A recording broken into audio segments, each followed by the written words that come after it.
Hi everyone, I've been stitching for quite a few years now. As much as I love testing out new stitches, there are some favourites that I always come back to, so today I wanted to share these with you. They also feature in most of my patterns. Starting off, we have backstitch. This is a simple beginner stitch that is so versatile. You can use it to add detail just like this, but it's also the base of other stitches like whip backstitch and laced backstitch. Start by pushing your needle up through the fabric, pulling your thread all the way through. Now push the needle back down a stitch length away, pulling that thread all the way through. Now repeat this underneath, push the needle back up through the fabric, pulling that thread through, and then push it through at the bottom of the stitch you have just laid. There we go. So now we can see our back stitch is starting to form. So here I'm working the back stitch along a line, but you can also use back stitches on their own to add detail. You can also vary the length of the stitches depending on what you're stitching. For example, if I'm stitching something with curves, I like to keep the stitches nice and small. I use backstitch in lots of my patterns. It's super beginner friendly, and as mentioned earlier, it forms a base for other stitches like whipped backstitch and laced backstitch. I'm going to show you whipped backstitch a little bit later. So here is our line of finished backstitch. Next up we have French knots. This is my all-time favourite stitch. They add so much texture. They can be a little tricky at first, but practice makes perfect. Start by pushing the needle up through the fabric where you want to place the knot. Pull the thread all the way through. Now wrap the thread around the needle. So I'm going once and then twice, and I'm just going to push it back down through just next to the original hole. Now keeping a little bit of tension on the thread, pull it all the way through. And here we go, here is your first French knot.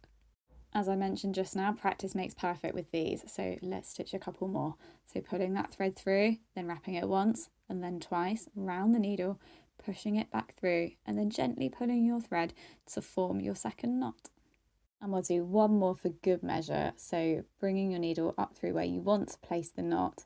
And again, I'm just going to wrap my thread twice around the needle, pushing it back through to secure the knot. I'm a huge fan of French knots, and you will find these in the majority of my patterns. There we go, there is our third and final knot.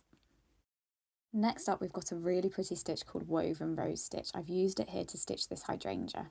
So we're going to start by stitching a 5-spoke star. So just laying the stitches, keeping them nice and even in length.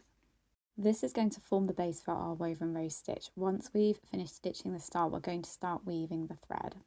This is another one of my favourite stitches. You'll find it in quite a lot of floral and botanical patterns. It creates really pretty flowers, but it also adds some really nice texture. In fact, I like this stitch so much I used it to complete this Easter bunny design. There are over 50 woven roses here. So I'm just going to place the final stitch on our little star. They're all meeting in the middle, just pulling that thread all the way through. Now push the needle up through your fabric close to the centre of the star. Now we're going to start weaving. So we're going to go over and under the spokes. So I'm going to go over the first spoke and I'm going to slide my needle under the second, just gently pulling that thread through. And again, I'm going to go over the next one and then slide my needle under the next spoke. And I'm going to repeat this method until we have covered all 5 spokes completely. As you weave, you'll start to see the really pretty rose effect starting to form. Just be careful with your needle not to snag any of your stitches. And here is our little woven rose stitch all finished. Next up we have got whipped backstitch. This is such a pretty decorative stitch. I use this in so many of my designs, but particularly my Christmas ones because it creates this lovely candy cane effect. I'm going to use the line of backstitch I've already stitched. So I have got 4 strands of white thread this time, and I'm going to push my needle up through the fabric down here at the bottom of the stitches. Now, once I've pulled the thread through, I'm going to slide my needle from right to left under that first back stitch, just gently pulling it through. And now again, for the next stitch, I'm going to repeat this method. So just gently whipping the thread through, and it's going to create this lovely stripes effect. The trick for getting a really nice finish in whipped backstitch is to keep your back stitches really nice and even in length. You don't have to use 2 different colours like I have here. I've done this because I really like the pattern, but you can use this for stitching curves or wavier outlines, and you can use the same colour for that. So I've nearly finished. I'm just going to whip through the final 3 stitches.